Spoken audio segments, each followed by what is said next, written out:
Hyderabad metro rail రెండో దశకు ఆటంకాలు ఎదురవుతూనే ఉన్నాయి. కేంద్రం కావాలని జాప్యం చేస్తోందని ఆరోపిస్తోంది రేవంత్ సర్కార్. అయితే యాజమాన్య మార్పు పూర్తి కాకపోవడాన్ని కారణంగా చూపిస్తోంది కేంద్రం. ఇంతకీ హైదరాబాద్ మెట్రో రైల్ ప్రాజెక్టు మలి దశపై ఏం జరుగుతోంది? హైదరాబాద్ మెట్రో రైల్ ప్రాజెక్టును మొదటి నుంచి ప్రతిష్టాత్మకంగా భావిస్తోంది తెలంగాణ సర్కార్. ఇటీవల మెట్రో రైల్ ప్రాజెక్టులో ఎల్ఎన్టీ వాటాను కూడా కొనుగోలు చేసి పూర్తిగా రాష్ట్ర ప్రభుత్వమే దాన్ని నిర్వహించాలనే నిర్ణయానికి వచ్చింది. అలాగే ఫేజ్ 2ను సాధ్యమైనంత త్వరగా చేపట్టి వేగంగా నిర్మాణం పూర్తి చేయాలనే పట్టుదలతో ఉంది రేవంత్ సర్కార్.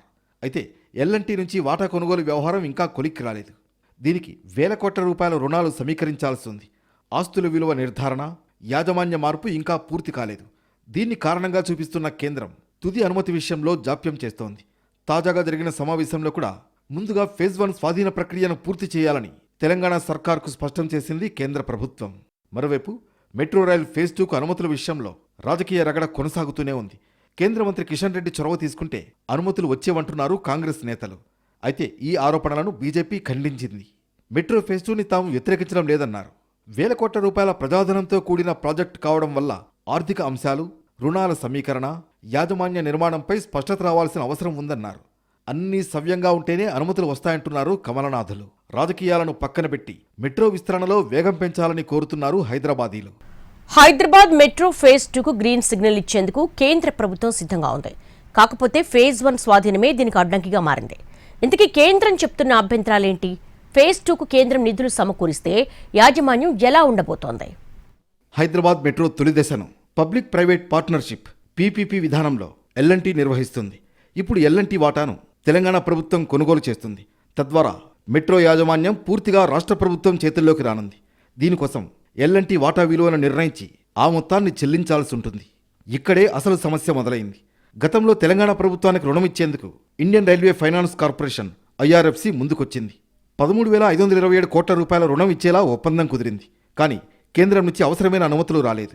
దీంతో ఆ రుణం ఆగిపోయింది. ఫలితంగా ఫేజ్ 1 కొనుగోలు ప్రక్రియకు బ్రేక్ పడింది. మెట్రో రైల్ కొనుగోలు అంశంపై కేంద్ర మంత్రులతో చర్చలు జరిపారు తెలంగాణ సీఎం రేవంత్ రెడ్డి. దీంతో ఆస్తుల విలువను మరోసారి అంచనా వేయాలని సూచించారు. అలాగే ఫేజ్ 1 కొనుగోలు, ఫేజ్ 2 నిర్మాణానికి అవసరమైన రుణ సమీకరణకు ఎస్బీఐ క్యాప్స్ను కన్సల్టెంట్గా నియమించాలని నిర్ణయించారు. కానీ నెలన్నర గడిచినా ప్రక్రియలో ఆశించిన వేగం కనిపించడం లేదు. మెట్రో ఫేజ్ 2 ఆలస్యానికి ప్రధాన కారణం రుణాల సమీకరణే. గతంలో రుణం ఇచ్చేందుకు ముందుకొచ్చిన ఐఆర్ఎఫ్సి తర్వాత వెనక్కి తగ్గింది. ఇప్పుడు జైకా, ఎస్బీఐ, ఐసీఐసీఐతో పాటు ఇతర ఆర్థిక సంస్థలతో చర్చలు జరపాల్సి వస్తోంది. గతంలో రుణ ఒప్పందం కుదరడానికి 6 నెలలకు పైగా సమయం పట్టింది. కానీ ఇప్పుడు చెబుతున్నట్లు మొత్తం ప్రక్రియను 2 నెలల్లో పూర్తి చేయడం సాధ్యమేనా అనే సందేహాలు వ్యక్తమవుతున్నాయి. ఇక్కడ మరో కీలక అంశాన్ని కూడా కేంద్ర ప్రభుత్వం తెరపైకి తీసుకొచ్చింది. ఫేజ్ 1 పూర్తిగా తెలంగాణ ప్రభుత్వం ఆధీనంలో ఉంటుంది. ఫేజ్ 2 కేంద్ర రాష్ట్ర ప్రభుత్వాల సంయుక్త ప్రాజెక్టుగా ఉంటుంది. ఇలా 2 దశలకు 2 యాజమాన్యాలు ఉండడం వల్ల భవిష్యత్తులో నిర్వహణ సమస్యలకు దారితీస్తుందనే అభిప్రాయం వ్యక్తమవుతోంది. అందువల్ల ఫేజ్ 1లో కూడా కేంద్రం భాగస్వామి కావాలనే ప్రతిపాదన పరిశీలనలో ఉంది. అదే జరిగితే మెట్రోకు చెందిన 269 ఎకరాల విలువైన భూములు, కమర్షియల్ మాల్స్, ఇతర ఆస్తులు ఉమ్మడి ఆస్తులుగా మారతాయి. బోర్డులో కేంద్రానికి కూడా ప్రాతినిధ్యం లభిస్తుంది. ఫేజ్ 1 స్వాధీన ప్రక్రియను 2 నెలల్లో పూర్తి చేయాలని రాష్ట్రానికి సూచించింది మోడీ సర్కార్. ఆ తర్వాతే ఫేజ్ 2 ప్రతిపాదనను కేంద్ర కేబినెట్ ముందుకు తీసుకువెళ్లే అవకాశం ఉంది. మొత్తానికి మెట్రో ఫేజ్ 2 పురోగతి 3 అంశాలపై ఆధారపడి ఉంది.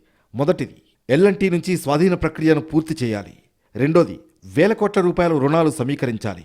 ఇవి 2 పూర్తయ్యాక కేంద్రం భాగస్వామ్యంతో ఫేజ్ 2 పట్టాలెక్కనుంది.